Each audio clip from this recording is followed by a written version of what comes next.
Everyone, welcome to the Stoa. Peter Lindbergh, steward of the Stoa, place where we cohere and dialogue about what matters most at the knife's edge of this very moment. And this is Empathy Circle training at the Stoa. It's what we're doing here. So high level, this is like the Memetic Mediation Campfire, and then we geek out about something called Memetic Mediation.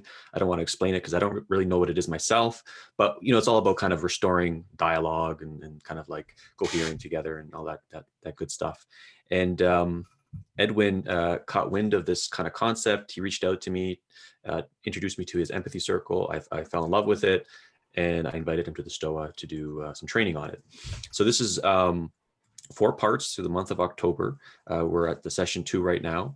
And if you attend all 4, then you get a certificate of completion from the Stoa, which makes you eligible to, or if you attend 3 out of 4, I should say, you get a certificate. And then that makes you eligible to get trained as an Empathy Circle trainer with Edwin. And he has some dates. One might be at the Stoa, but he has some in his own digital campfire. And yeah, and this is a really cool modality. If you're not familiar with it, Edwin's going to do a little intro in a moment. And I'm going to pop in a spreadsheet right here. Someone said, can you please explain the Stoa? It's a very difficult thing to explain. It's a digital campfire, wisdom gym, communal podcast.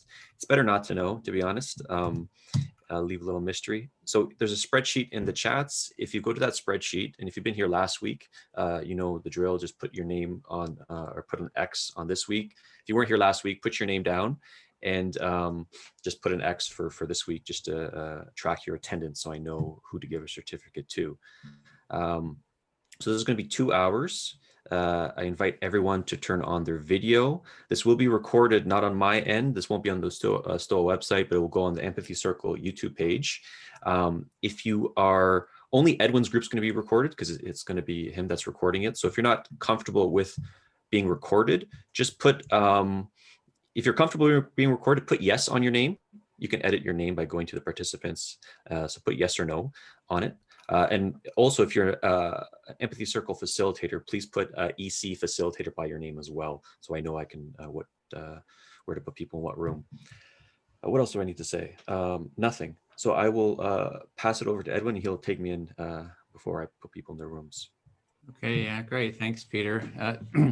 So welcome to this Empathy Cafe. We call it an Empathy Cafe. If there's 4 or 5 or more than that participants, we have a little introduction to how to do the Empathy Circle. We'll set the topic, which Peter will let us know in a little bit.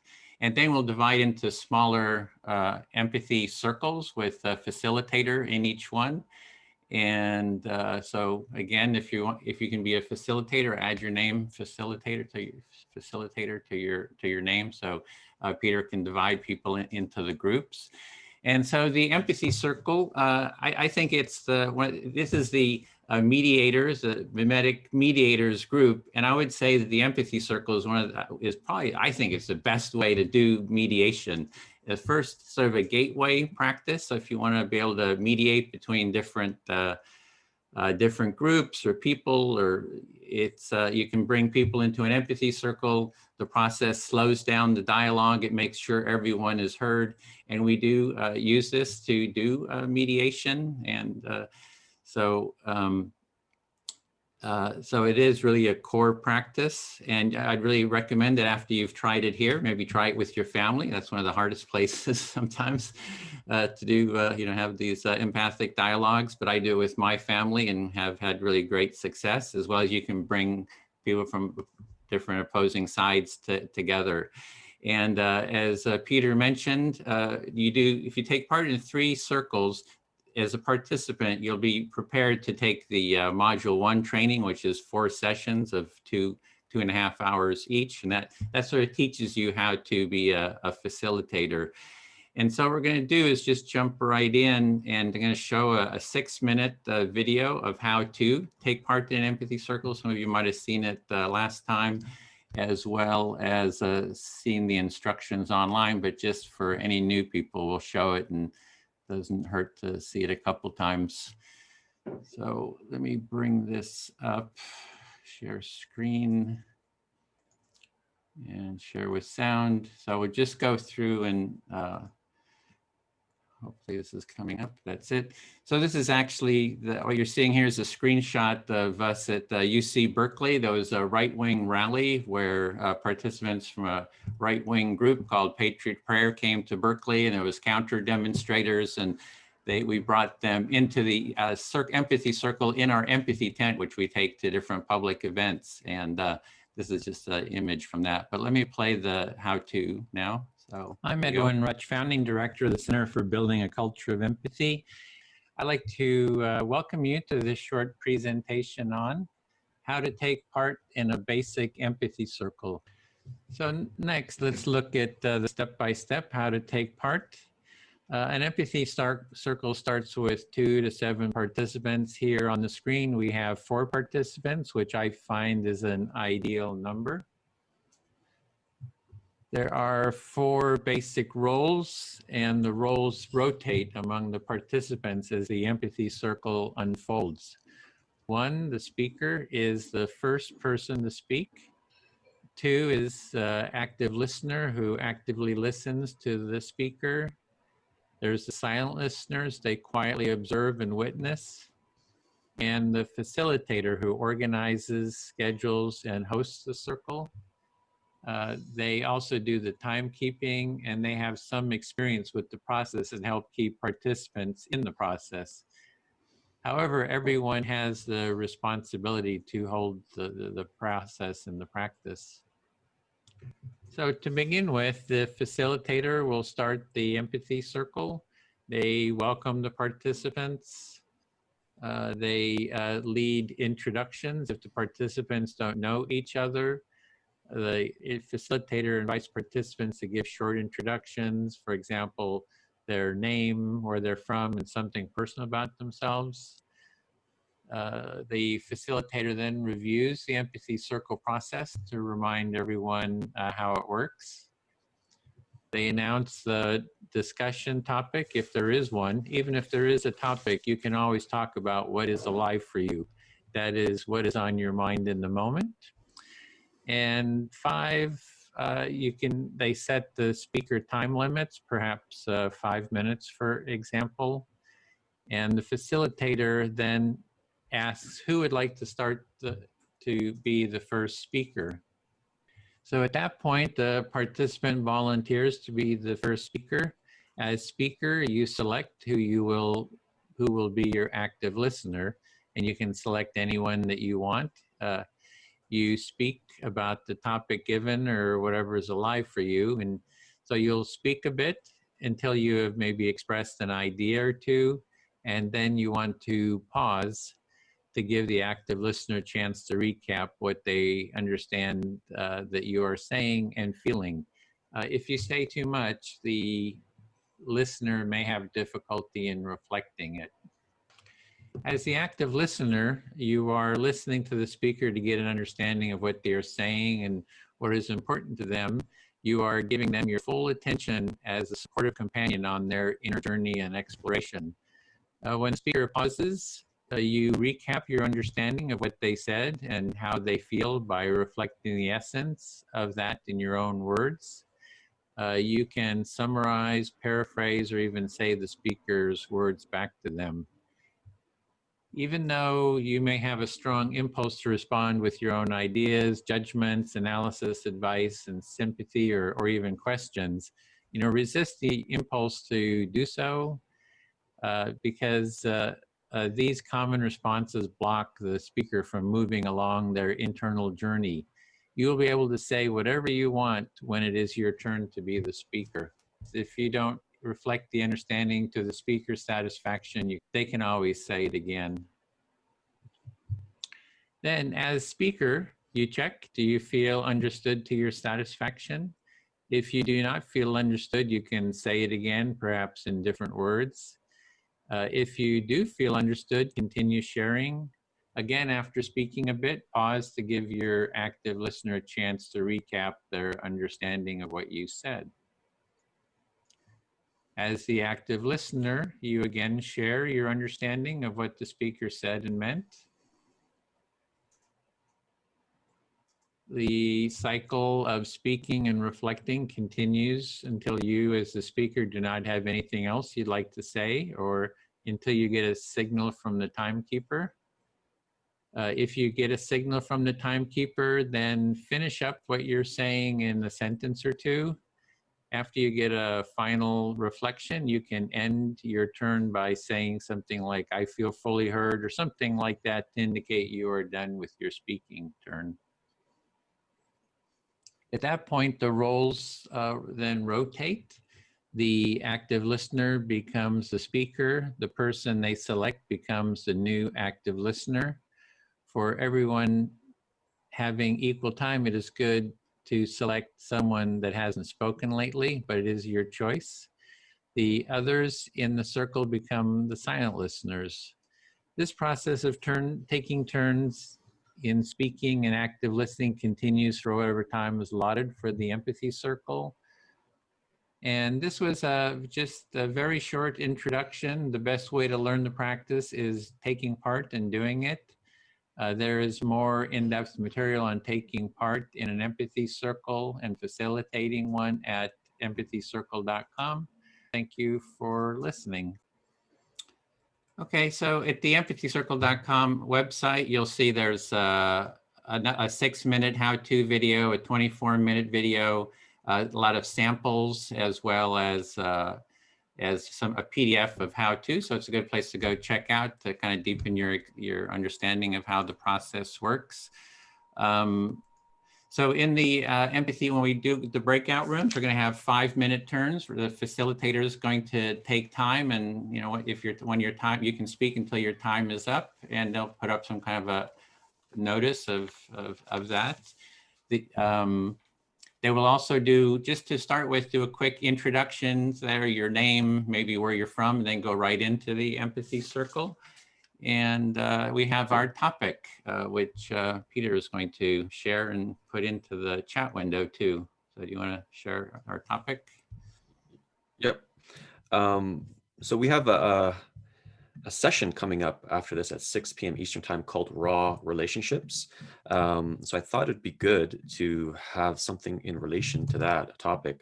So the question, and I'll put in the chats right now, and you can still see the chats when you go to your private breakout room, is, in your intimate relationships, including the relationship you have with yourself, what do you find particularly raw, aka difficult?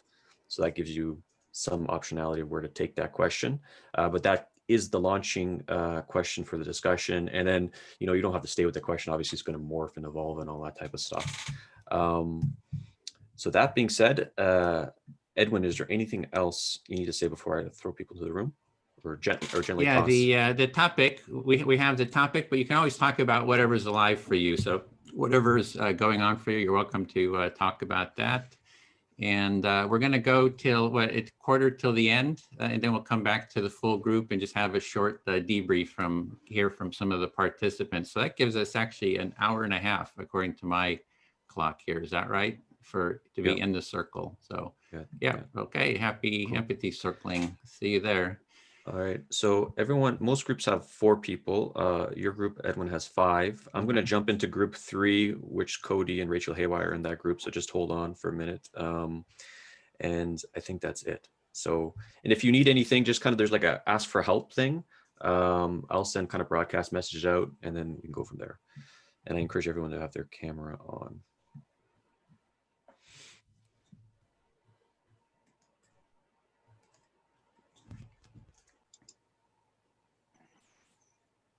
Okay. Hey, Evan. Good to see you again. Yeah, good to see you.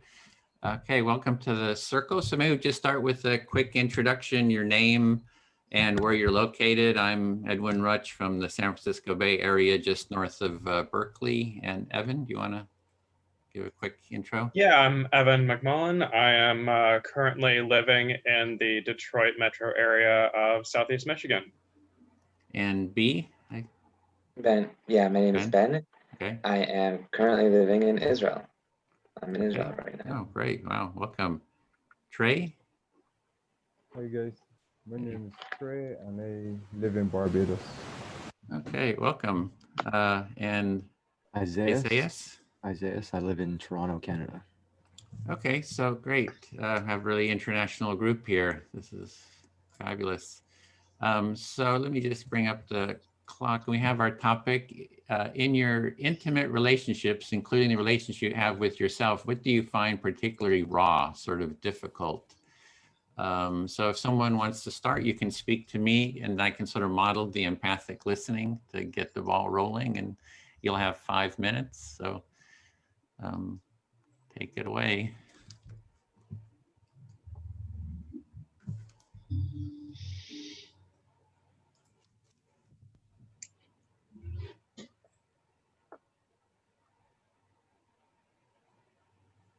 Yes, I can go.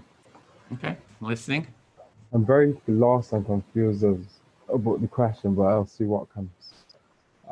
Okay, so I'm hearing you're kind of lost and confused about the question. You're just going to see what kind of comes up for you. Yes, Okay. I feel understood. What feels wrong? I think this feeling of, and I don't know if this is answering the question, but this is what I understand is being asked. I feel like I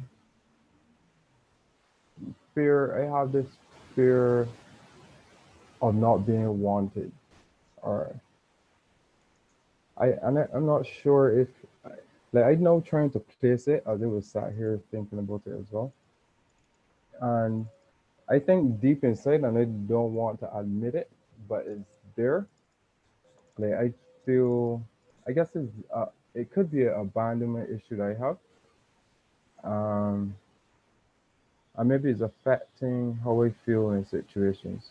And I also give a lot of heart into anything I commit to. So I guess I give that space to hurt me and make me feel like I need to do things so perfectly to, I don't know, maybe to please myself, but to please myself, I think it could be connected to also pleasing people. Okay, well, I'm hearing a little trouble hearing it, the audio soft, but I'm hearing that you have feelings of not being wanted, that others may not want you, and there's a sense of maybe that comes from fears of abandonment, and that you have to be perfect to sort of have people sort of want, kind of want you. Yeah, and there's also, yes, thank you. Yeah, perfect. And there's also I am aware that I don't need to feel this way. And maybe I have the person I would like to meet kind of my mentality. So I guess I try to always be there with that feeling and try to embody that person. But then when it's like situations with other people, and I don't know if I speak in a way that connects emotionally very well. I feel like I speak a little dry, so, but what I mean, I shouldn't have to apologize for that, is what I think as well, because we all have our language, but the Yeah, well, let me intention behind, reflect that yeah. back what I'm hearing. So what I'm hearing is that, yeah, could you say that again? I was just kind of somehow just sort of lost the thread there. Sorry. Okay. Oh, I kind of got lost in it as well. Yeah. I feel I don't necessarily need to feel that way, but I do.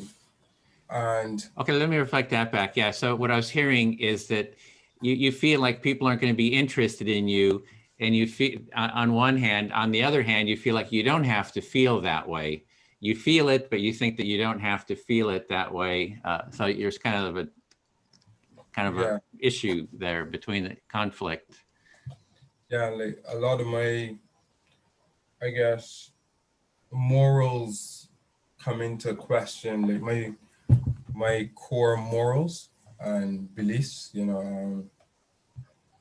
they come into play in some situations where I guess I don't like to abandon people or anything like that. I always like to try, but then it seems Like it could be to my own detriment. Sometimes it could just, I don't know. I think I need to take some heart out of situations. I'll put a little bit of mind sometimes as well. Well, mind is there, but it's almost like because of the goal, I guess, I just dive into the goal and not the details. And then in the details is a lot of different variables like humans, you know. Well, what I was hearing before is that you like to be present with people, but it sounds like you would like to be more present, not just maybe mentally present, but sort of present with your heart. And you don't like to give up on people. You like to be kind of present with them. Did I understand that? So let me explain it better. So I guess I do want to connect to people. That's literally my goal in life, to be able to actually communicate in a way that is effective and efficient, you know, especially given the amount of time that we have, like the shit that's happening in the world and everything. Trying to connect to human, and yes. So that's the time, but I'll give you your final reflection. So what I'm hearing is you really want to connect with people, especially with all the stuff going on in the world. You want to be able to connect with people. Yeah. Yeah. Okay. Great. Well, I'll speak to Evan since we were in the circle last time, and so you know the process. Yeah, this is a little difficult topic. I had wanted the topic like, hey, what are your thoughts about how do we bridge divides, the political divides? And Peter said, no, I got this thing coming up next. I want this topic. So it's a little bit hard for me to work myself into it as well. So I'm hearing that you have a perhaps different preference for topic or type of topic than what we're working with now, but that you're going to try and roll with it. Yeah, and also, as I mentioned with the empathy circle, you can talk about the topic or whatever is alive for you. So you can also go with, hey, whatever's on the top of your mind, kind of ignore the topic and go with, you know, whatever, you know, you have energy around. So I'm hearing you say that empathy, part of the empathy circle is being able to almost abandon the topic and talk about whatever's alive to you in the moment. Yeah, so but I'll give Peter's topic a try. What feels raw? And I would say the rawness is if I don't feel heard. You know, it's like if I'm in a relationship, you know, or in a dialogue, and like I can't kind of be heard by others. I mean, that feels, you know, kind of annoying and raw. And I think that's one of the reasons I like, you know, kind of the empathy circle, because it sort of guarantees everyone is heard. So I'm hearing you say that what's raw or difficult for you in the context of relationship is the times when you don't feel fully heard. Yeah, and that's why I like the empathy circle, because it's sort of a process that sort of guarantees that equality of being heard and meaning a chance to speak and be heard. Yeah. So I'm hearing you contrast the times that you feel unheard to the empathy circle experience, and the empathy circles are good because everybody gets heard. Yeah, and you know, I kind of grew up in an environment where, you know, a loving family, but I didn't really feel heard, couldn't just say anything. So I've been conservative, evangelical family, you know, you just can't say whatever's on your mind. You gotta, you know, there's real boundaries. So so it kind of had that aspect. So I'm hearing you say that this aspect of empathy circles is particularly important to you because you didn't necessarily have that space to be heard all the time, especially about certain topics in the family you grew up in. Exactly. Yeah. And so I think that's the main thing. Oh, the one thing is like in a group, if there's a large group and, you know, people are speaking in the group, it's like what I'll find is like I kind of look for a way to get, you know, into the large group. And then, you know, some people are just really good. They just find a split second of pause and they jump right in. And I have trouble sort of finding that. And the less I speak in the group, the more withdrawn I get. And then I get withdrawn and I feel kind of stressed because of that withdrawal. And then if I speak into the group, I speak with too much force. You know, it's like it comes on too aggressive because I'm pushing myself in, damn it, you know. So I hear you describing a sort of vicious cycle that can happen for you when you are in groups that are not sort of arranged like an empathy circle, where you want to speak, but you don't feel aggressive enough to jump in at the first opportunity. And then you still want to speak, but you feel a little bit like withdrawn because, oh, you didn't get the chance to speak, and that cycle continues. And then if you are able to eventually jump in, then you don't, because of that emotional cycle in yourself, you don't have the, you feel too aggressive or too Right. like your energy is too or something into the circle. Yeah. So again, that's what I like about the empathy circle. We know who's speaking, who's going to do it. Plus, you feel heard to your side. You feel more deeply heard, right? I feel like you've really spot on. You've really gotten what I've said, and it feels really good. So that's what I like about this process. So yeah, it sounds like you're sort of sounds like you're reiterating how much you like the aspect of empathy circles where everyone gets the opportunity to be really heard.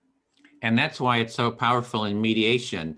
If you take any kind of mediation training, you'll see that, getting the parties to empathically listen with each other, hear each other fully, be sure that they're heard, that it's just almost like a miracle to unwind the Gordian knot, the whatever that conflict is. So I'm hearing that you find that for mediation of conflict, specifically the empathy circle paradigm is really useful because it actually being heard helps people get on the same page to untangle whatever their root of their conflict is. Yeah, thanks. I feel fully heard. That was my time too. All right, I guess I will speak to Isaiah. Go for it. So on the topic of raw relationships, I've personally done a lot of work surrounding intimate relationships with self and others. And so not a lot of that direct one-on-one interaction feels super raw for me at this point in my life. But what immediately comes up for me as the difficult or raw aspect of relationships is that there's no such thing as a one-on-one relationship. Specifically, that when you're in a relationship with someone, you're also in some sort of relationship with everyone else they're in a relationship with. And this is true monogamously, polyamorously, friendship-wise, whatever. Okay, so what I'm hearing is that this doesn't resonate to you in a one-on-one sense because you have done a lot of work previously, but you note how when you enter into a relationship with one other person, you're really entering into like their whole ecosystem of relationships. And that's that is the stage where you're at. You're trying to see how that makes sense for you. Yeah, and exactly. And so, I mean, for me, a lot of the work that I've done, with self work, relationship work, all this kind of stuff comes from a position of a sort of assumed personal sovereignty. That in some senses, whether implicitly or explicitly, views individuals as some sort of islands. And the more I sort of lean into relationality as a practice, that doesn't map on very well to the reality of human social web. So most of my conflicts with people I'm in relationship with, whether this is a friendship or a familial relationship or an intimate, romantic relationship, tends to arise not between me and that person directly, but in the different ways in which we interpret the actions of or have standards for the actions of maybe the sort of people that were in that web together, but are not either one of the two of us. Okay, that was a lot for me. I'm gonna try to. Sorry. No, it's fine. It's fine. What I picked up is that you come to these relationships from a place of personal sovereignty, and I think you said that you tried to view people as islands, but perhaps maybe now you're realizing that you have to go swim in the ocean of them, and that's how you're approaching. I think that's about what I got from that. Yeah, I think you I'm got sorry the if that gist wasn't of that. clear, For sure. I'm too verbose. You got the gist of that for sure. So I think that what I'm trying to get at here is that there's an element of culture clash that can come from relationships. And this is something that I experience a lot because there's a sense in which I almost feel like a member of a culture of one. Okay. So I'm hearing the culture clash, and you feel, and you're grounded in your own culture, and that's where the problem arises. That maybe see that other people coming from other cultures can't necessarily see that you're coming from your culture of one.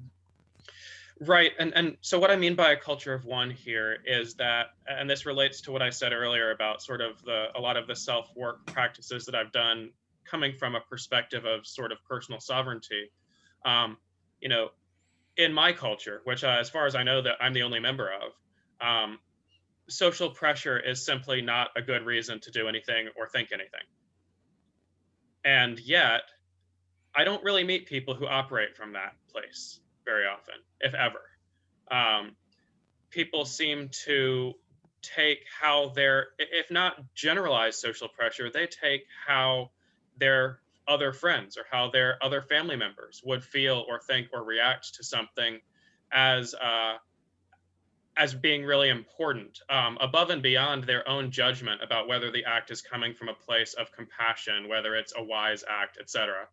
And so I often run into conflict in my relationships because I don't see the social pressure reasons as valid reasons, and most people do. Okay, so now what I'm hearing is that the cause of the culture clash is, you feel, primarily due to the social pressures that other people bring on, that when they enter into a relationship with you, they're coming, I think you feel that they're not coming from the place of sovereignty, and that they're too influenced by those other relationships, and they don't question their actions, reactions.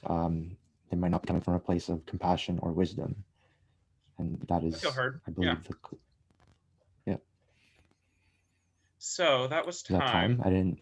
Yeah, he held up the time thing. So Okay. I guess I choose the next speaker, right? No, Isaiah was listening. So Oh, he was listening. Isaiah, Cool. so Yep. you select. Isaiah, yeah. You could pick like Ben, or because All right, he so hasn't been heard or something. If you want, it's I up will. to you. I will pick Ben.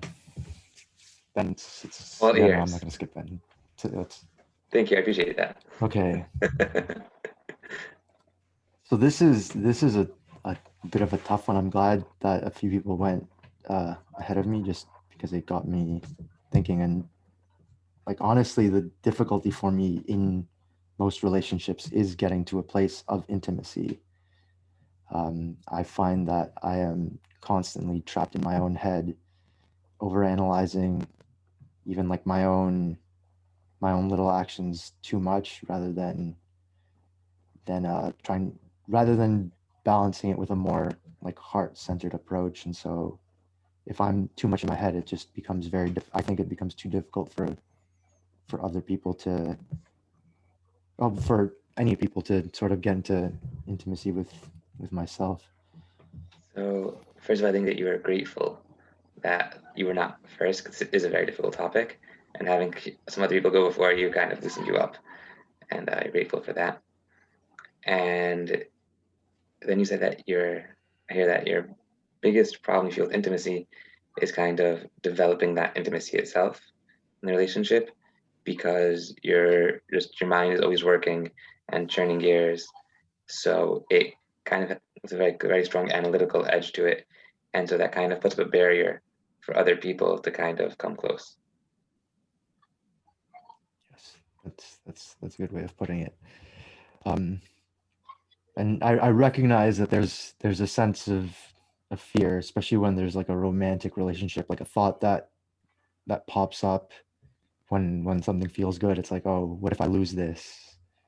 And there's definitely some like some childhood stuff there, and like talking about that in a relationship is a difficult thing for me, because I don't like feeling like I'm burdening other people with my issues. Like, I don't want to turn any intimate relationship necessarily into like a therapy session. Maybe therapy isn't the right word, but like I I don't know. I don't want to put that pressure on any one person. So I hear that. Another thing that's coming up is that there is a certain fear that comes up with any good relationship, any intimate relationship, where it's kind of like, because it's so good, there's this fear that, what if I lose this? And that's maybe connected to some sort of childhood things. And then that kind of gets trapped inside because you don't want to share that with the person who would be you most want to share it with is the person you're with a relationship with, but that's the most person you don't want to share it with because you don't want to change the dynamics of the relationship to some sort of maybe like some sort of therapy, or you didn't feel like therapy was the best word, but you didn't want to burden them kind of with in the relationship with this concern about the relationship. Yeah. And I guess another thing that comes up is I feel that in a group setting like this, it is easier to open up. I'm not 100% sure why. I maybe because I sense that a group situation, there is less judgment necessarily, or like the judgment of one person isn't focused on me. And like, and that I recognize that's another difficult thing is I assume people are judging me, even if that's not the case, because I am a person who like I instantly make judgments. Like I don't say it, but like I form an opinion. I recognize that it's an area that I need to like, even if I make the judgment, I need to be better at letting it go so I can open up better to the person. And now I'm like catching myself just like the analytical mind just going.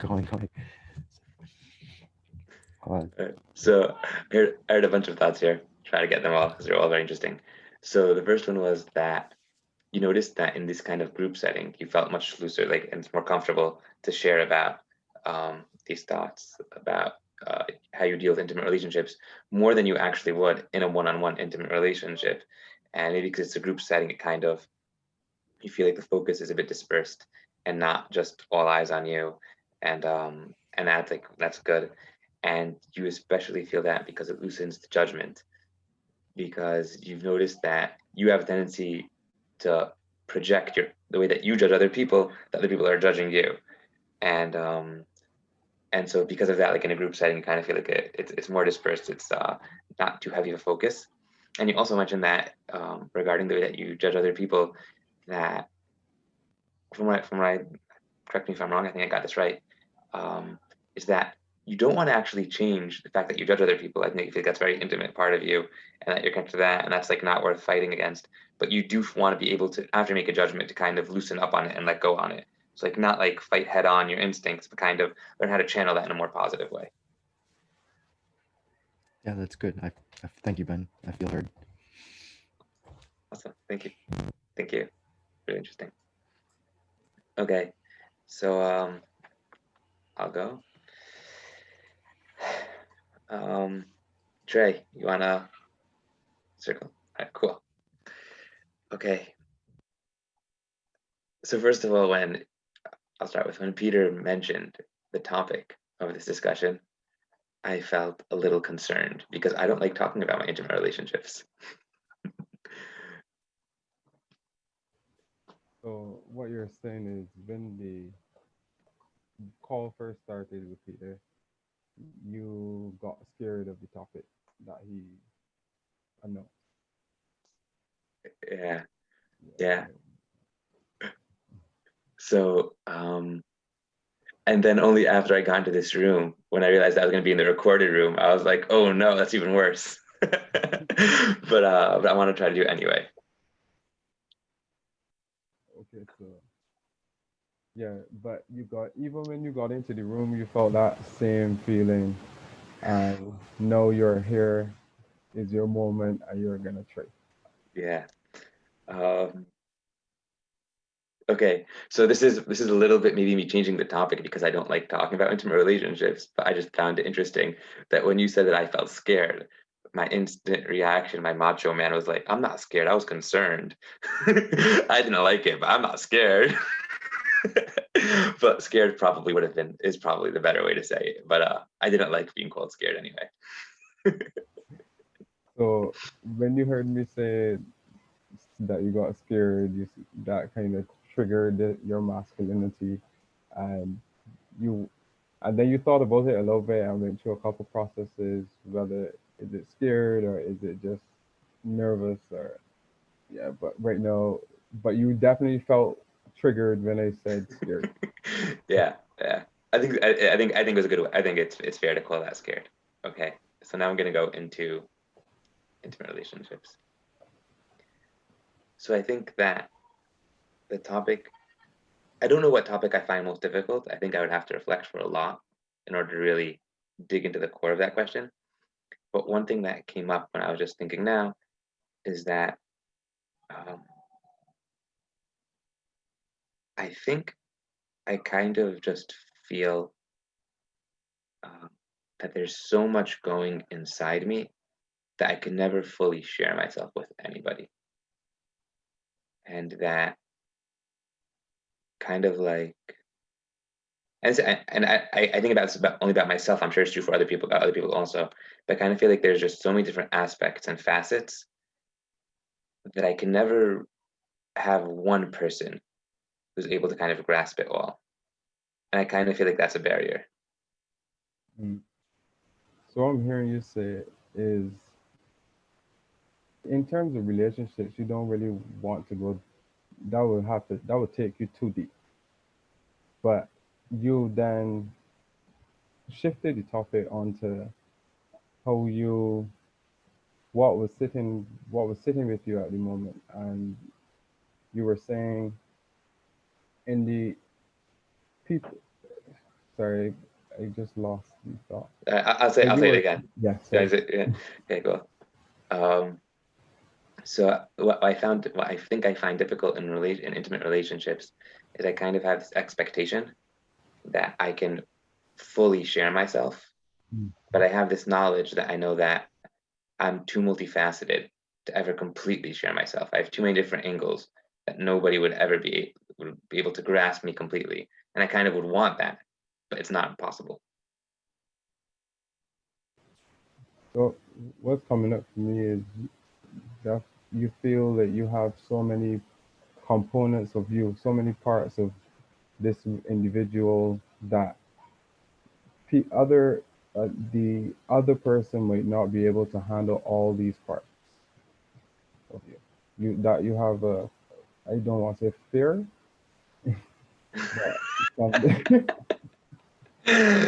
So I wouldn't call it a fear. It's not an emotion of fear. It's kind of this disappointment in reality.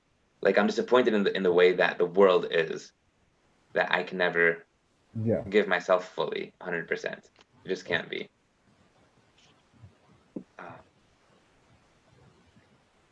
Yeah, and so this is interesting because now as I say this, I kind of realize that this is going to be true in the opposite direction also. So I'm married for a couple of years now. And now I realize kind of after saying this, that this is totally true about my wife also, that I'll never actually be able to take in 100% and kind of embrace every facet of her. It's just not going to happen. She's too complex. And the second thought that kind of comes up right after that is, I'm surprised that I was so blind to not make that jump immediately. And I only thought about myself as being complex, and it never occurred to me to really see what that would mean from the other side. Okay.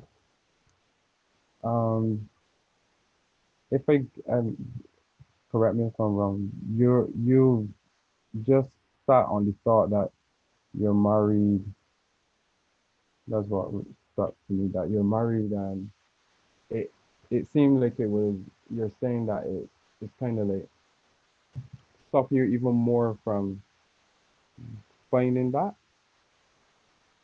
and then you don't want to. She's also quite complex as an individual, and you might not be able to actually get to that place of understanding those different facets in her and yourself. You get that? Yeah.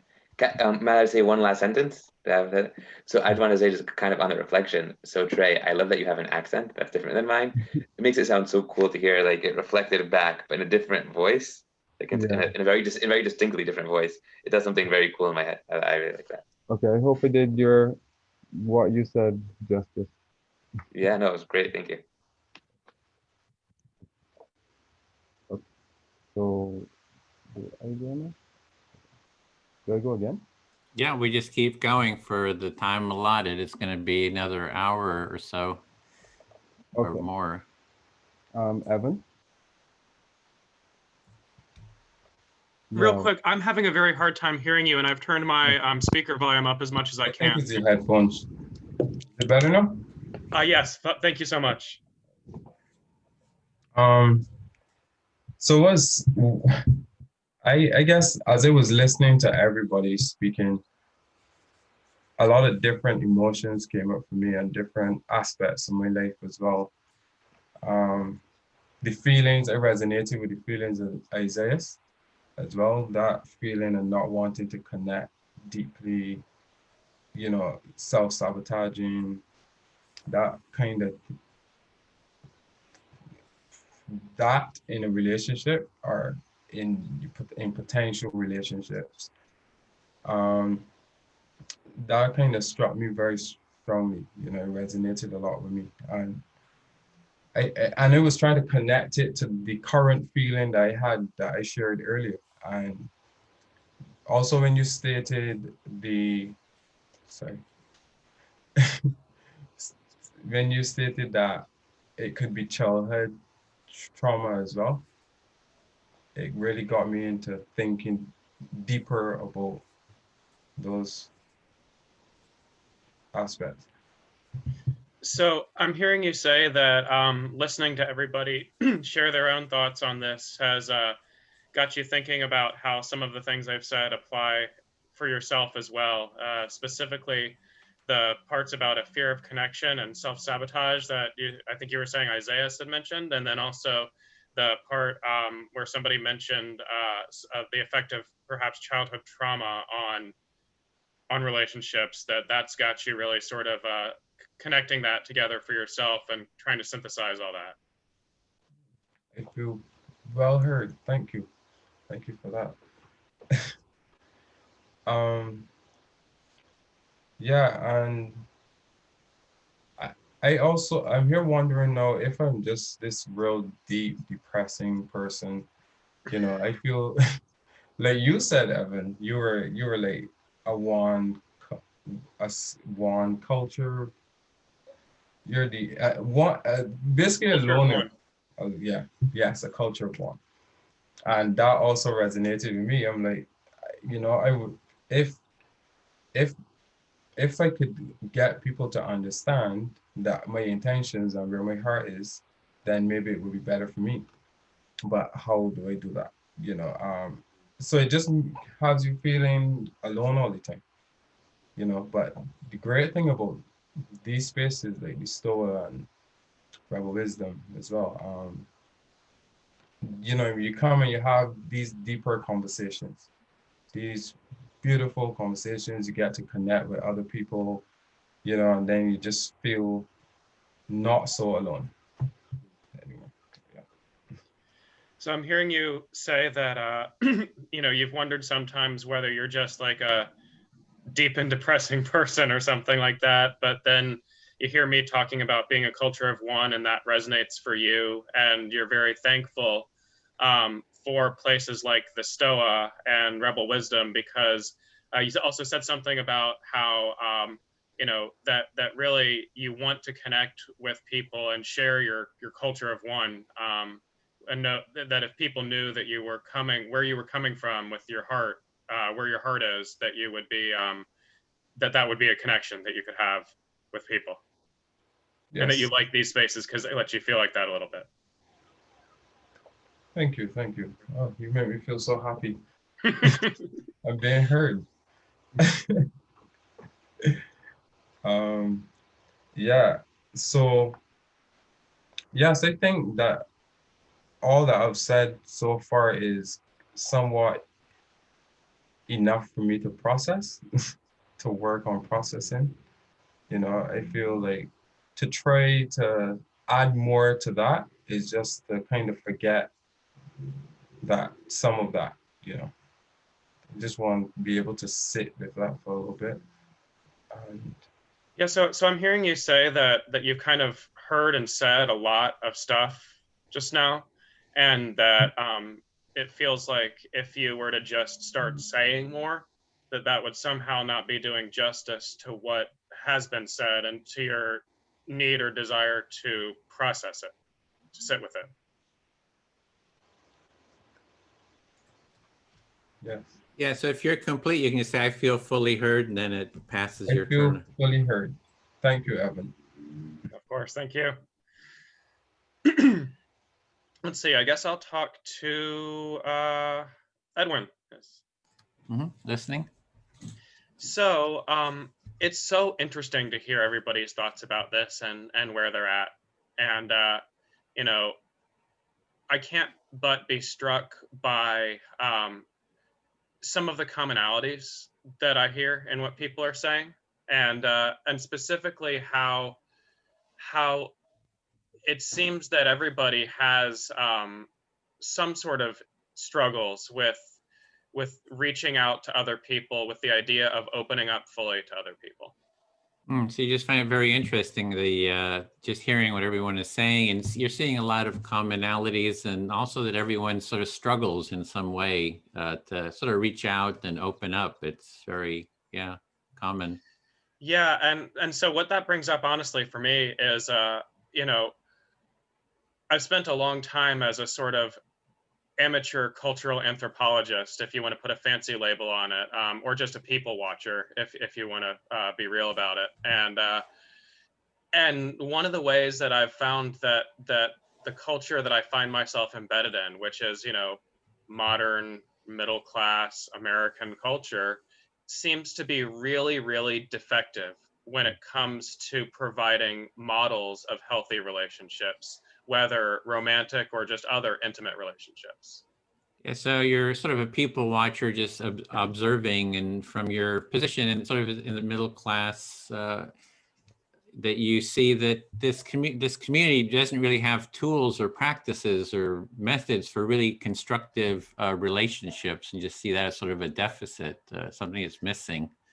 Yeah, I mean, that's almost what I said. What I specifically said is that we don't have good models. And I didn't mean it in the sense of like a theoretical model constructed with variables. I literally mean that humans mean monkey see, monkey do, right? Like we model our behavior from our very earliest age on what we see other people doing. We reflect back the things we see modeled. So what you really meant was that, what I didn't get was that it's that there's not models out there. There's not constructive models of people relating with each other, because people would see it.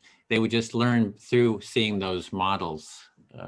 Yeah, and I think that, you know, we're a culture that's in general really deeply starved for true intimacy, for real intimacy. And I remember when I was maybe 10 or 12 or something like that, my grandfather and his wife moved to Turkey for a few years to teach over there. And then when they came back, one of the things that he shared that he just loved about Turkey is that, at least at that time in the place that they were in, it was totally common for, say, male friends to walk down the street holding hands and talking. There was nothing overtly sexual about it. It wasn't sexualized, but there was a level of physical intimacy there between close male friends that, like, you know, I grew up in the southern United States, and that would have gotten your ass kicked where I grew up. And just thinking about, wow, that culture has figured out something about intimate friendship that we seem to have forgotten or never known. Yeah, so there's an issue of intimacy in this culture. There's sort of a deficit of really that intimacy, whereas your grandfather had gone to Turkey, where there was a deeper sense of physical intimacy, non-sexual intimacy, with males holding hands and having so that physical connection. Yeah, and this sort of makes me think of, like, you know, a lot of the cultures that I'm sort of in the middle of a lot of what Peter likes to call memetic tribes. So I have a lot of friends in the so-called rationalist community, a lot of friends in the sort of more modern Stoic community, the whole meta-modern thing. I'm not really a part of anything though. And, you know, when I look at, say, a lot of these new memetic tribes, one thing that's interesting is the prevalence of polyamory as a lifestyle, which, you know, I have no problem with, but I find it interesting, and I wonder if they're really filling the well or the cup that they think they're filling with that, because that seems to come from a place of realizing, I think correctly, that you can't get all of your needs for intimacy from one other person. Like if you're, you know, I have a wife, I don't get every single need for connection that I have from her. But those other, I do need intimacy that's not from her, but it doesn't necessarily have to be a sexual intimacy. Maybe I could just walk down the street with a friend holding hands, and that would fill my well in that sense. So it just has me thinking about this sort of thing and how everybody's expressing similar doubts and issues with intimacy. And I wonder if it's just that our culture doesn't do intimacy well at all. Mm-hmm. Yeah, so you're just really seeing that there's sort of this, you see that we have sort of this issue around wanting intimacy, and it seems that the culture doesn't really do it. And you're sort of in between a lot of the different memetic tribes, and you see a lot of them from sort of, sounds like from sort of the outside. And you see that there's maybe a desire for intimacy, and that's maybe there's a lot of polyamory there, which is sort of maybe a way to try to address that issue of intimacy, and just that the culture doesn't do it well, and that was the time too. So. Yeah, I feel heard. Okay, great. Ben, can I speak to you? Liz, I am listening. Okay, yeah, I had made some notes here about sort of what we're doing, you know, with the empathy circle. What we're basically doing is active listening, which is, you know, quite a common thing in the counseling world. Pause there. So one thing that we're doing here in the empathy circle is what's called active listening. And that's pretty common in a lot of the therapy world, counseling world. Yeah, exactly. And you know, it's what I'm trying to do is bring it more into the relational. You know, that this is not therapy. We're just talking, sharing, and just creating a space where you can kind of share anything and be heard, and not have to compete to be heard. And so, yeah, and yeah, I'm just trying to think of how that leads to intimacy. So with the empathy circles, it's about it's not about therapy in this scenario, at least, right? But it's about creating a space where we can have these non-competitive, positive relationships where we can be heard. And you're thinking about how that connects to intimacy. The one thing that comes to mind is in relationships when they, you know, kind of blow up, you go to a marriage family therapist, right? And basically what they do is what we're doing right here is you slow the parties down. But it's like people, I think it's the culture as well as relationships. Everybody waits for things to blow up before kind of doing sort of these practices. So There's an interesting insight that once the relationship blows up, so people go to a sort of marriage counselor and they do something exactly like this, where they take the pace of the conversation and slow it down a lot of active listening. And it seems kind of funny that we have to wait for ship to crash before we actually start dealing with the issues. Exactly. There's a process out there called the Mago relationships, where they sort of took this process and they use empathic, mutual empathic listening to have with your relationship. You spend, you have set aside some time and you just kind of, do the mutual listening sort of I don't know what the word is, prophylactic, or in preparation to keep the conflict from happening. You just, you kind of do your preventative. It's your preventative and, relationship building time. You need that. And I think this kind of helps. So showing that you actually know that there's some places where they use this kind of practice in relationships as a preventative measure to make sure that things don't go bad, and also to cultivate a positive relationship.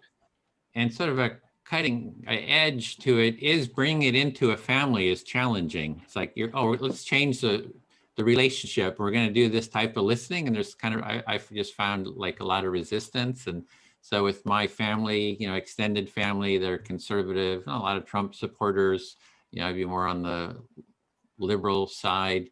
And it was just really difficult to, there was some kind of a barrier there to kind of say, oh, let's try this out. And so just thinking of that barrier, that was like a real difficulty challenge. I'm not sure I picked up everything, but I'll try. So you noticed that not just in marriages, but also in family relationships, bringing like these empathy circles with active listening is a big barrier.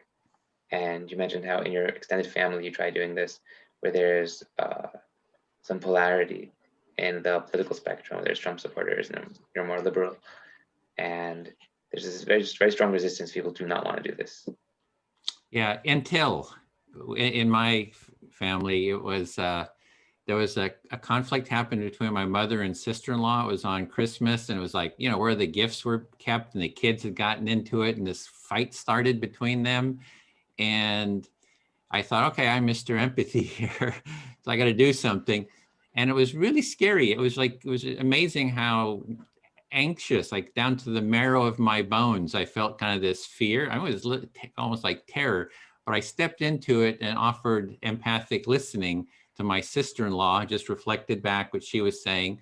And then I went, to my mother, and I went back and forth. And so I just did listening to each of them until just them being heard about this conflict, the tension started going down. And then I asked them to do it with each other, like we're doing. And they started doing it. And one would say, speak a little bit. And then the other one would say, oh, that's not true. I said, no, you'll get your chance to be heard. Let, hear the other person out. And we did it. And my time's running out. But what happened is then the whole family, which were kind of hiding in the corners, all came out, and it turned into a whole family empathy circle. And after that is like, oh, this works. This is pretty good. It kind of resolved an issue because everybody heard each other and ended with hugs. So it was like this huge success. And then after that, it's kind of opened the door for it in my family.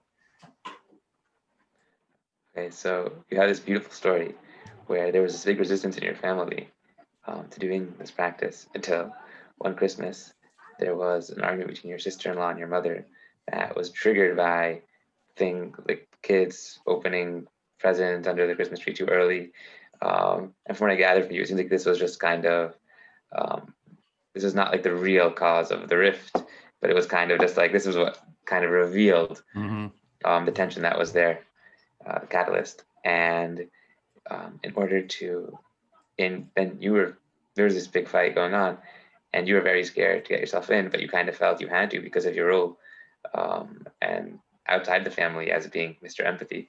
So you kind of felt you had to. And so even though you were very, very scared, you went in, and what you did first was you did active listening with each one individually, kind of separately. And then at a certain point, you brought them together to do it with each other.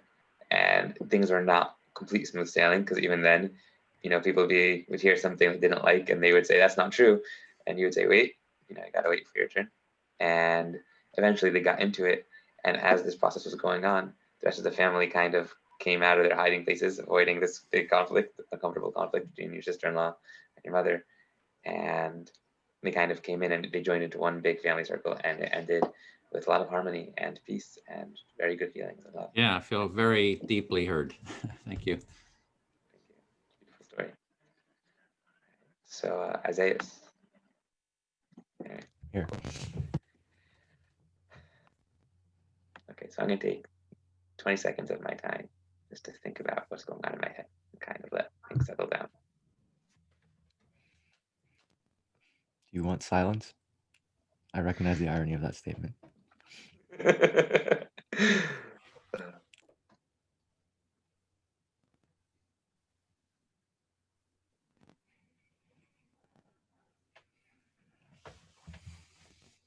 So maybe I'll start with one thing that I'm noticing in all these empathy circles. In all these empathy circles last week and this week, is that I have a very strong desire to engage people on what they say while they're saying it. For example, when Evan was talking about polyamory and maybe this coming in to fill in the gap and story with his grandfather in Turkey, I found it very interesting, and I kind of wanted to dive in deeper and talk about certain things, maybe even disagree with certain things. Just because disagreeing is one of the ways that I converse, not necessarily disagree with anything.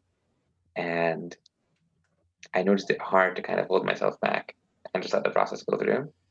Not hard in the sense that I was like I was about to do it, but hard in the sense that I felt the tension that was coming up, an impulse. Mm. Okay, so first I noticed that with the 20-second pause, I guess the thought that crossed through my head is that you want to give the best of yourself in these types of interactions. And then you mentioned how you want to jump in, especially when other people are talking about things that feel very alive to you. And you find that there's this tension inside you because like you want to say something, but I mean, for the sake of this empathy circle, you realize it's not necessarily the right course to take. Yeah, and this makes me think of other interactions where I might be, where I do, where there isn't a structure of empathy circle, and I am quite a talker. I tend to talk a lot.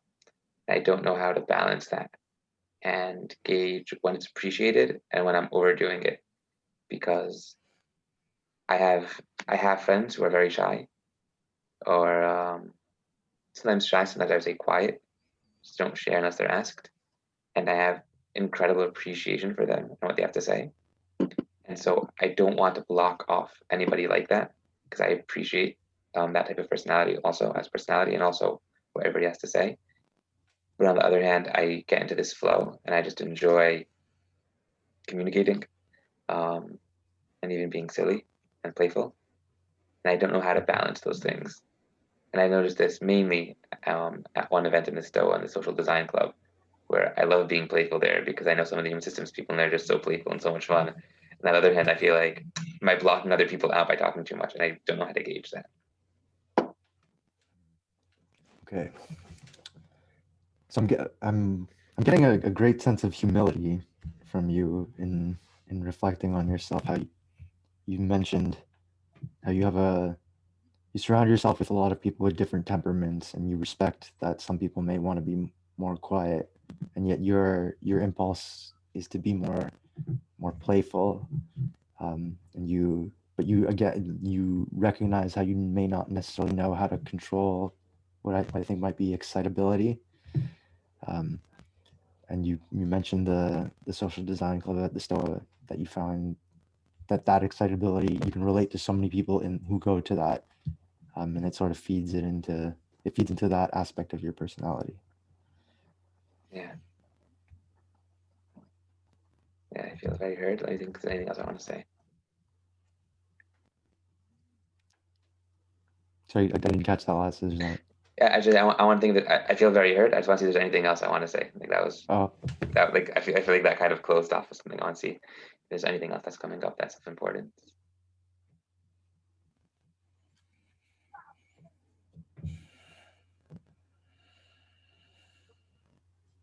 No, I feel fully heard. Thank you, Isis. Thank you, Benjamin. Trey, would you like to actively listen to me? Excellent. Ooh. I'm gonna take Ben's lead and just give me a couple seconds to gather my thoughts.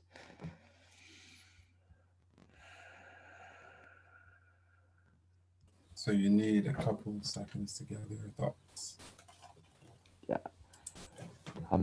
Hearing everyone, I find myself reflecting on this this specific project at the Stoa, the Memetic Mediators, because it resonates a lot with me personally, just because I guess I have developed a capacity to sort of detach myself from the cultural noise and recognize that there is like a tribal warfare going on, and yet I guess a more mature version of myself would have. I want to reflect from there. Okay. if Yeah. you would allow. No. Yeah. So you're grateful for this particular meeting, the mediation campfire, if I'm correct, the empathy circle. It helps you see that there's a tribal war going on, and I guess it helps you to feel that you have a home. It's what I was feeling. And yeah. So I'm just going to continue with that thought, just add a little more. Where was I? Yeah, just in recognizing like how I guess memetic tribes are operating, but the ability, I think when I think about myself, my ability to detach from the cultural noise is tied to a fear of intimacy. Just because when I observe like the various groups, like within themselves, they appear to have fairly strong bonds. They just have a very powerful sense of like what the out group is, and they don't want to deal with that. And so maybe there's a bit of jealousy on my part, I guess. And then another thing that just comes up when I enter into communities that prioritize development, there's always this part of me that asks, like, am I worthy of this company that I am in? So you're feeling like there are a lot, like when you come into groups and you see that they're kind of tight knit, you feel like a bit of a outsider. You Yeah, and yeah, that's the general thing that I crossed there just now. Yeah. No, thank you. I think I was looking for the word outsider. So thank you for making that observation. Yeah, and there's a part of me that enjoys being able to sort of be on the margins of any group regardless. But I don't know how, and perhaps a lot of people who come to the show, maybe all of you feel that way in certain regards. But like, I just think it's like, I keep thinking, like, is that the issue with the intimacy? Is that what needs to go in my mind? This thing that I'm identified with of being an outsider, is that what needs to go in order to really be able to enter into true intimacy? So generally, you're trying to figure out if that feeling of being an outsider is one of the key things that you need to let go of, that feeling, in order to actually delve into the relationship side. Yeah, I definitely. I guess I'm going to say one last thing is I'm both grateful for this, but also confused in a way. But grateful for the confusion because now I know it will lead me to good questions that I hope I can find the answers to. So thank you, Trey. Yeah, you're kind of confused and have a lot of questions, but you like it because it gives you a place to think from, and you're grateful to me, like, for listening. I guess I'll say one thing is that I mentioned earlier how I was in my head, but I don't feel so in my head right now. Like I do just feel like this warmth, like down the core. Like it feels like a more, it feels more, it feels better, I guess, than like a mental little like. Yeah, what I'm feeling that you're saying is you feel while you were more in your head at the beginning, you now feel more closer to your heart. Feel like that chakra is kind of shaken up more. Let me try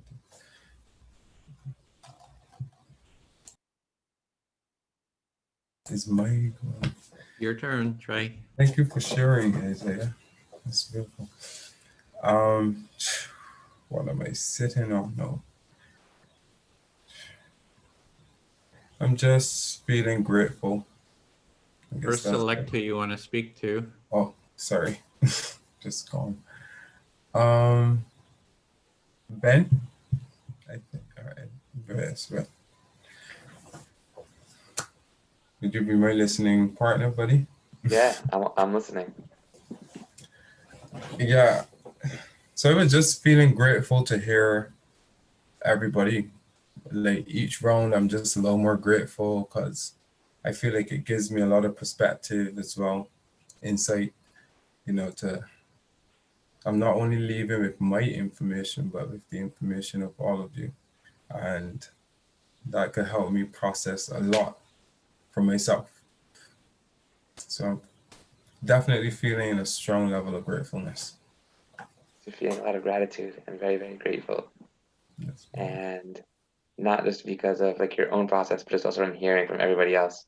And you feel like you've gathered a lot of information and insight that could be useful for yourself, for your own personal path. Yes, I feel heard. Yes, and it just not to me, Edwin is in the room, you know, the one who facilitated all of this. And I'm especially grateful for you for that, Edwin. Yeah, and I look forward to getting this, what is it, certificate? Read number 2 now. So just on that path, maybe then I could communicate with others in a more impactful way, positive impact, that is. So are you saying, Trey, that you feel especially grateful that that you are in the room with Edwin, who is like the master, the guy who brought this whole empathy circles to us? And you're excited that you did 2 of the second session, and then you can do more. You got the certificate, and you're really hopeful, and that this is going to boost up your interpersonal skills and be able to communicate better with the people around you.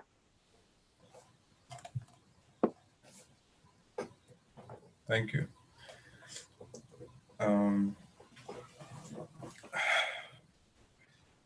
I don't know, I just feel now like hearing more from everybody else. Kind of got this feeling that I can leave with more if I listen more than if I speak what I already know. Or I don't know, it feels like that for me. I know I have to actually go deep into my mind to come up with something that I believe is interesting for you to listen to. I mean, there's so many different things I could talk about, but do we have the time?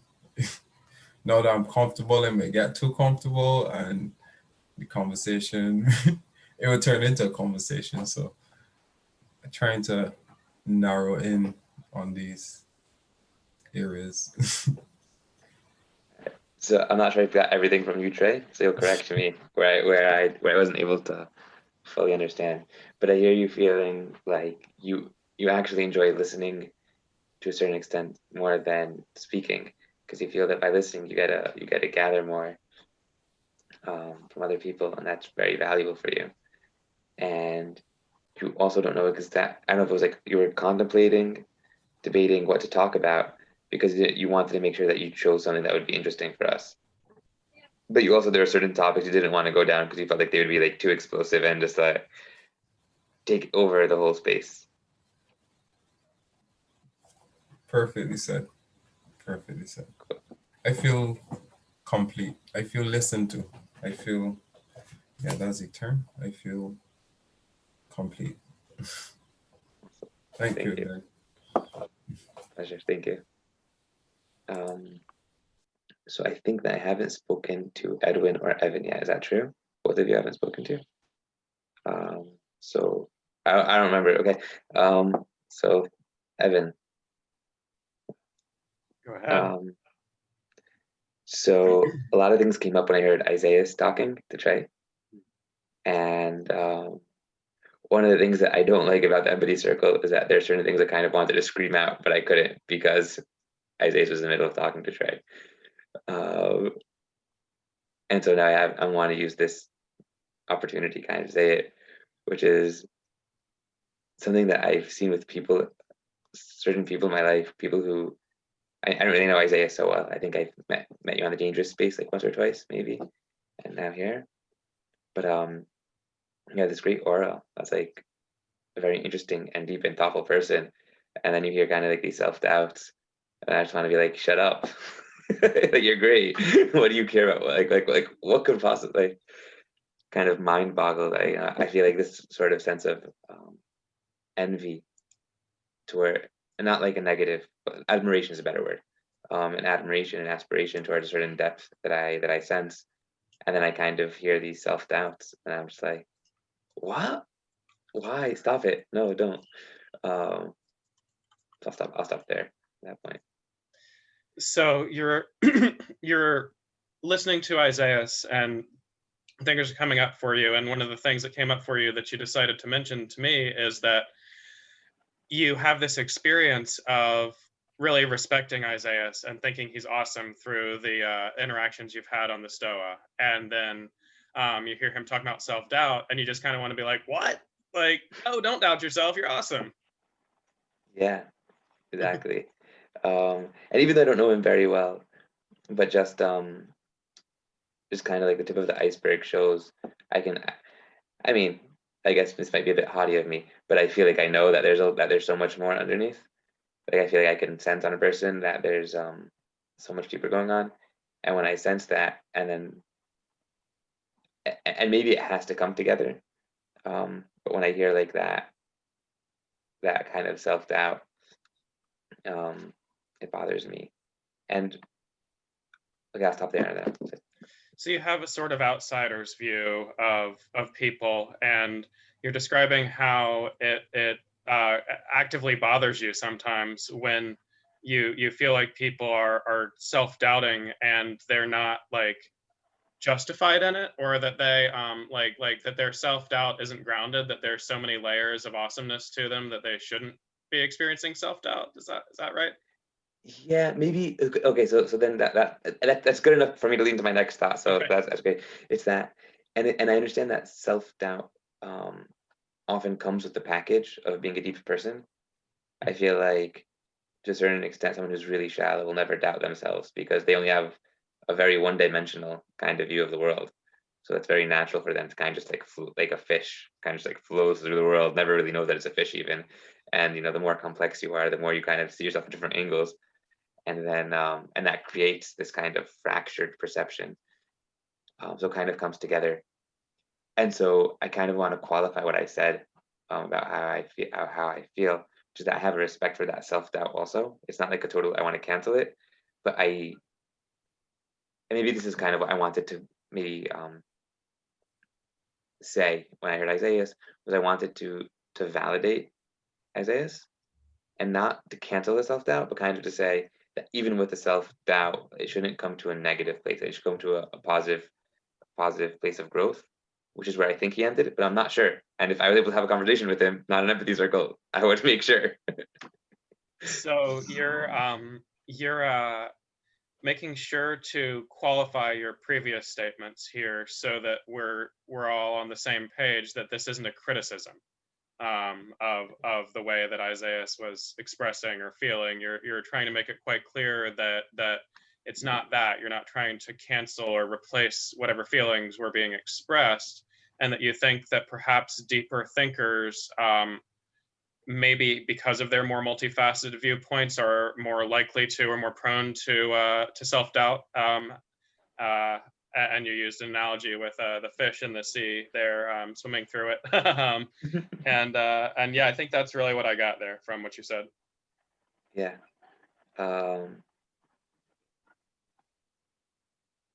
Yeah, and then I kind of just in general, I want to say I also want to express gratitude, which other people have, and I also feel very grateful for this place, and specifically to Edwin for bringing this to the Stoa. And I'll start with that sentence. So you also want to express gratitude, both for just the space and the activity that we're doing as a whole, and as well as specifically to Edwin for sort of holding the space and coming up with this modality. Yeah, and that's my time. Thank you very much. That was great. Thank you. So I will talk to Trey.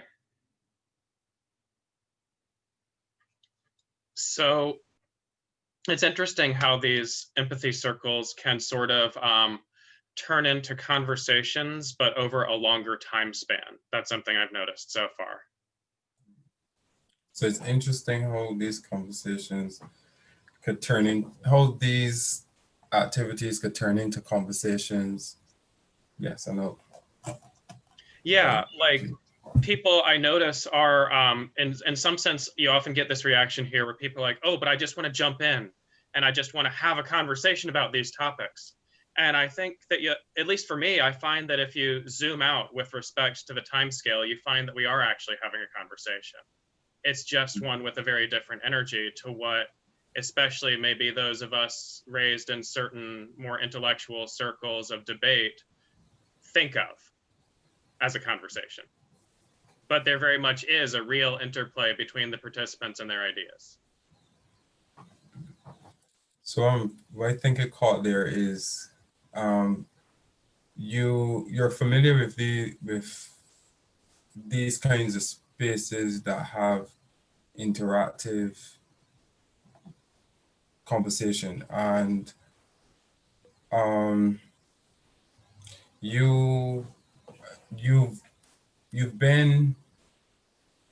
you're saying that it's good, people who are familiar with intellectual spaces and respectful conversation, usually that, I guess, that they're not shocked by these spaces. It's actually a little slantwise from what I said, I think. So what I'm trying to focus in on here is that, you think, at least I think of my conception of like conversation, right? A cool intellectual conversation is like two people almost like striking sparks off each other, right? There's this back and forth that happens usually at a fairly rapid time scale.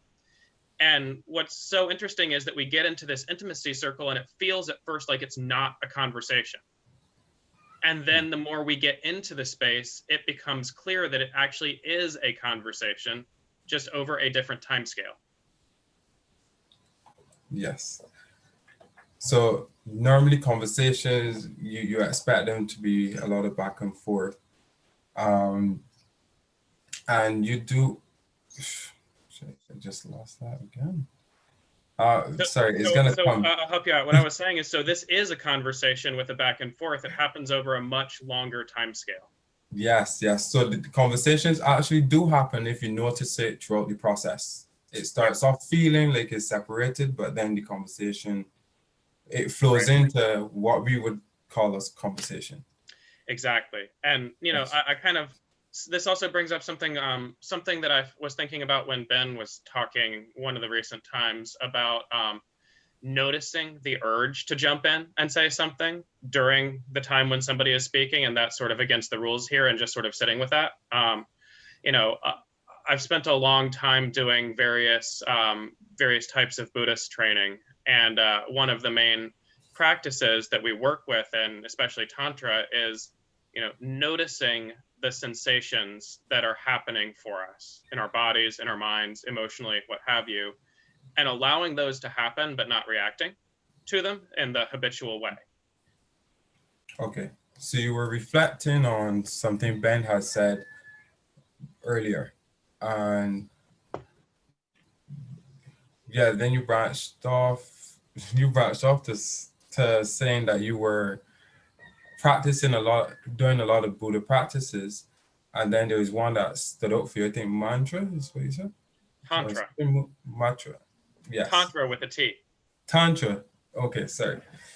And that one gets you into the sensations of the body, sensations, and I don't know if it was opposed to something else, but into Yeah, so sensation. I'll elaborate on that. Yeah. So I think it's a very interesting practice that we're doing here, because we are all so deeply conditioned to have conversations in this way, where we're at a fairly rapid pace, a fast time scale, boom, boom, boom, boom, bouncing off of each other. And we're so conditioned to that we can physically feel it in our bodies when we want to say something and it's not our turn or appropriate or what have you. Yes, we have that urge to respond to something that somebody else has said, because you kind of have an answer, is what you're saying. You kind of have an answer to it, but you have to I feel respond. heard. Yes.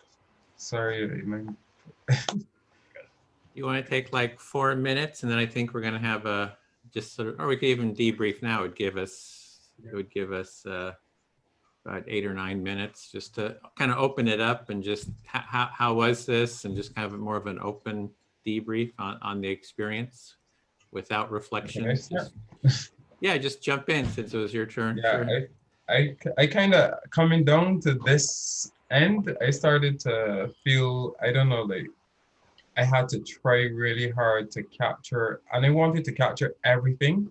I stepped away from the sensations, the emotions that was coming up, which was helping me to kind of reflect. But then it was more in mind, because I don't know, maybe my brain became tired or something. And yeah, I just noticed that I was kind of in this like very anxious state, trying to reflect Evan just now. But taking in everything, I'm sure like in 5 minutes I'll be able to say so much of what Evan just said. But in the Well, sorry moment, for any role I had in making you feel anxious. Not my intention.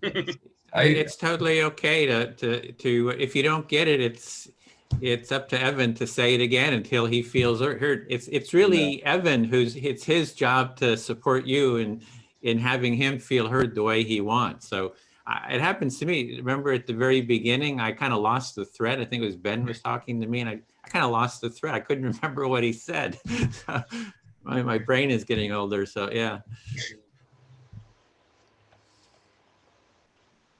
I really appreciated how it ended off with what Evan was talking about and the sensations in the body, because I mean I think I definitely always feel what Ben said, how like someone says something and you want to jump in, but you don't want to like violate any sort of courtesies that you might have agreed to. And I mean I was just thinking about the example that Edwin gave with his family, and I was trying to put myself in that situation. It's like, oh, how were these people feeling at that time? And it felt like you really accomplished like quite a heroic task there, Edwin. And I mean, the fact that I think that if you can have success like that, it gives me a good sense of hope for my own capacities, I guess, if I, because I mean, I noticed myself, it's like, I want to say something, but I'm not going to say it. If I can show that to other people, then maybe, I mean, if that's what they have to mirror back, that might be like a big key. They can see that I am present to my sensations. Maybe that is how they can help themselves and, I don't know, develop the empathy. Sorry for rambling on, but that was, yeah. Yeah, and also something else that Edwin said, you mentioned the Imago framework that Harville has. And that's where I first encountered a lot of this stuff. I worked at a place that he had put on workshops and helped, run some of his workshops from a AV perspective for a while. And that the content he taught, although I wasn't an active participant in the workshop, was just ultra powerful, because a lot of it did have to do with giving people the space to express themselves. And then also what I tried to bring in this last time of noticing the way that people's statements made you feel, like in your body, your physical body, your emotional body, if you want to use that terminology. And just that's such a powerful combination, where instead of jumping in to talk over people, you just let what they're saying wash through you and really notice the effects. I just really love that way of interacting with people.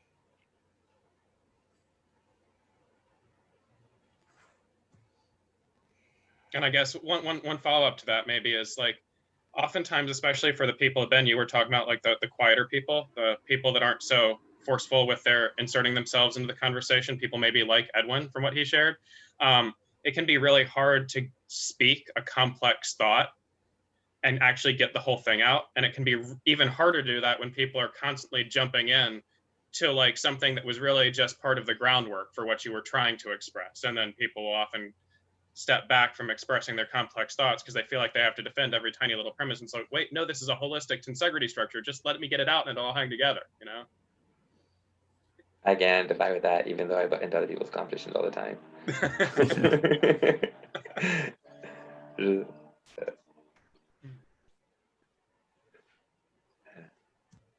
I noticed that this is very tiring. I was at the beginning my energy level, and I'm still interested. But I noticed that maybe it's because the pace is just so much slower than I'm used to at a certain point. It reminds me of one time I did yoga. At the end, they had some sort of practice where you lie down in the dark. I was out. Somebody had to wake me up. It's kind of the feeling now. It's like, oh, I can take a good nap now. I go to sleep. I feel like worn out in a good way. Yeah, there is something stressful about it in a sense. I think in terms of relationships, if there's a lot of judgment, you have a lot of judgments within it and you can't judge. And then it's like it kind of shifts too. I mean, not that everybody was judging here, but that I just noticed it's almost like painful. It's like mentally painful to do this. And it can take, quite a while to kind of get comfortable and for that pain. There's something about being so used to being in the head and the judgments and the competition to let kind of go of that is like, oh, it's kind of disorienting. And what Evan is saying about the feelings is that's with the empathic listening, it's the deeper we can go into sort of naming the felt experience that we have or sense in the room. And then also maybe the needs, like the feelings people have, you can almost sense the feelings they would desire too. Like if somebody's upset, you can kind of feel they're upset because they want the feeling of being heard or feeling of respect or safety or something like that. So this can go much deeper, but the structure is such, I think, that it's a gateway for anybody from wherever they're coming from to kind of get into it quickly without a lot of training. There's so many processes out there that take, tons of training.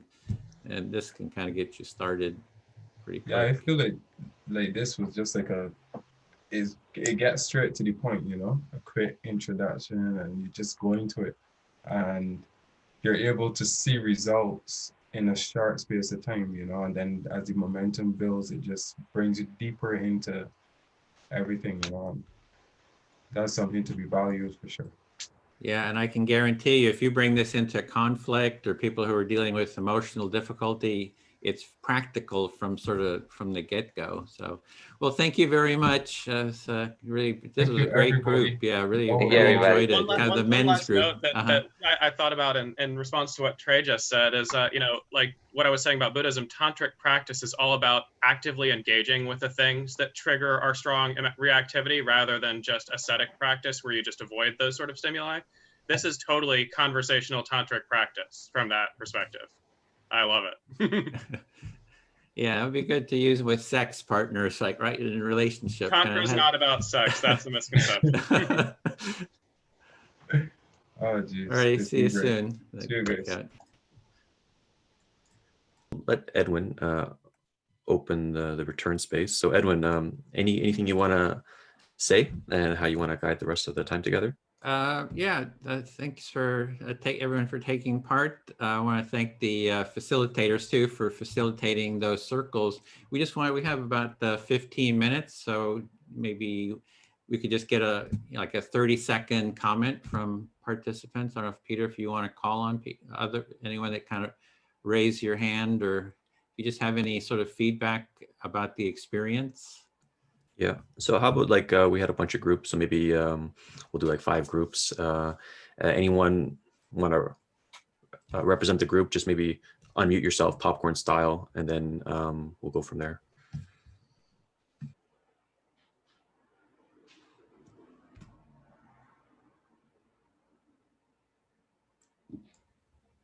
I'll just speak to the sensation doing these circles is like there's a lot of physical discomfort.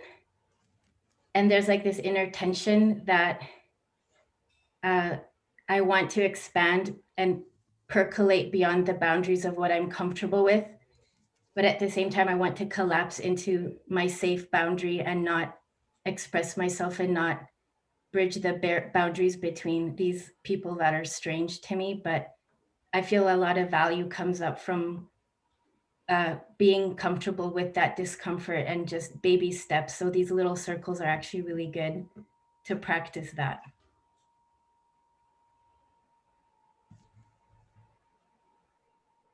I noticed how difficult it was to like maintain that kind of attention and active listening with someone, and how it felt like it was working a muscle.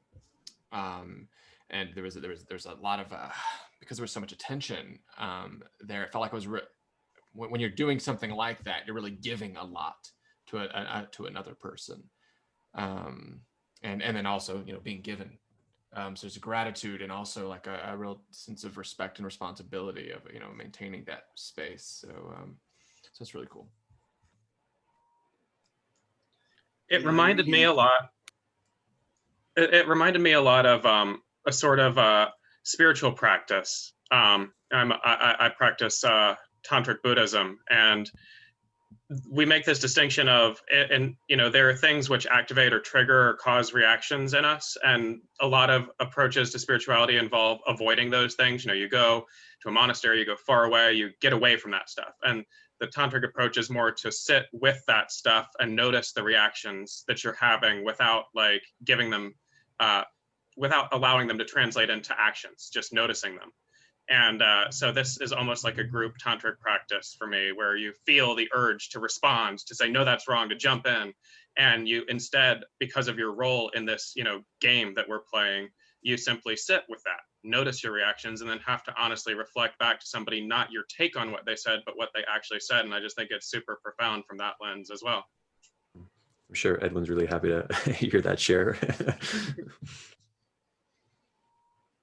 Yeah, I really resonate with what Cody said as well in relation to our attention being given. And I always have this sense that our attention is given as a gift to the other person, and to really sit with someone in their world and be deeply with that person without needing to respond, and simply have the intention of understanding is really an act of love. And I'm always very moved by these sharings. So thanks, everyone.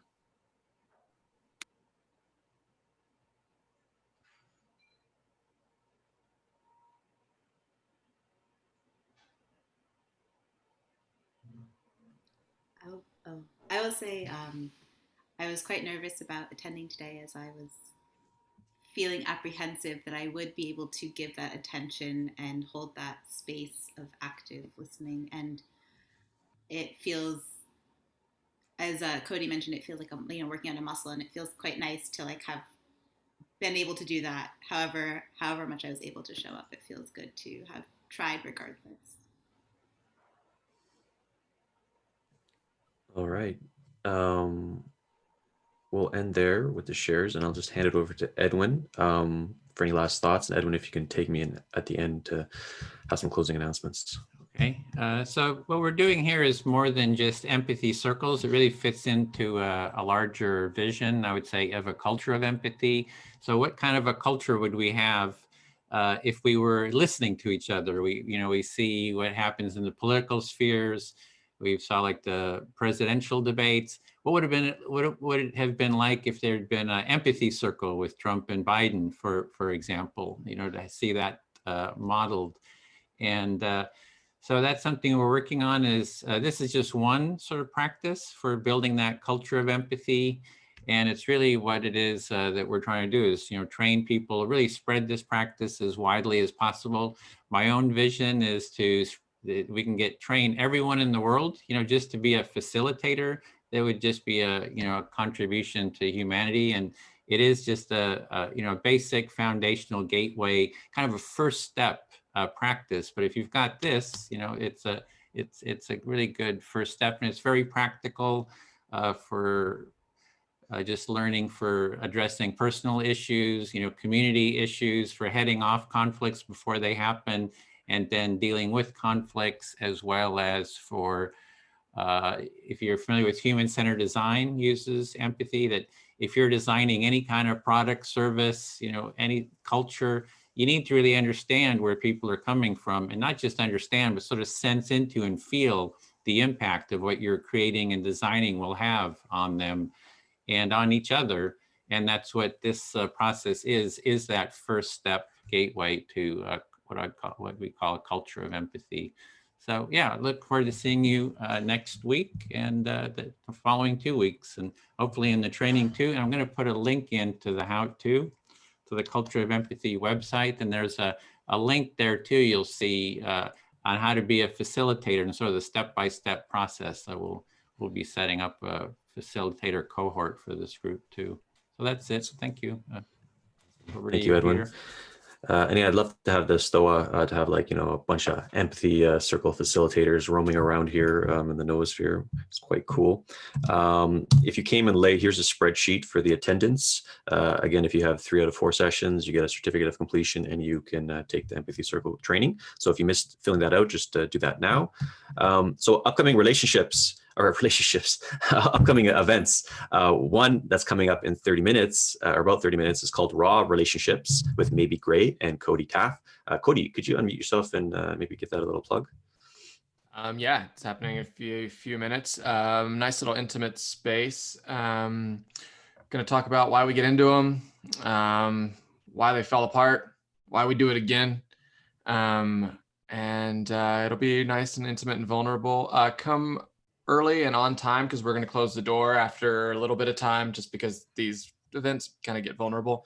So we don't have people just hopping into conversations when people are sharing really intimate stuff, but it should be really awesome. Great. Thank you, Cody. Yeah, these are like our Raw series are like free associative conversation. They're pretty cool. You can RSVP there, put in the chats. And we have something called Communitas Club. We're launching next week. It's a series with Margaret and myself. Margaret, could you unmute yourself and give it a plug? Sure, thanks, Peter.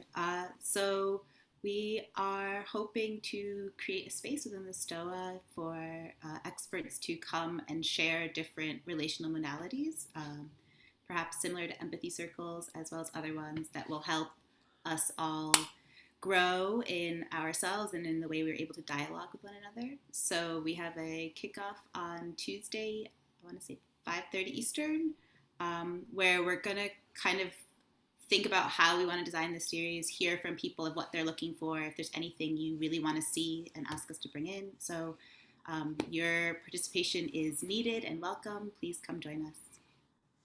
Thank you.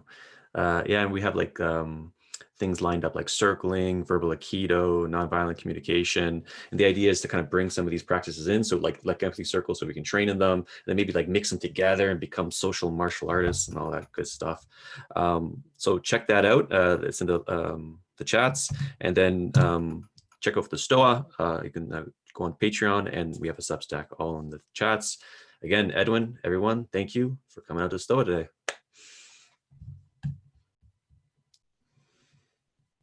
Play some music.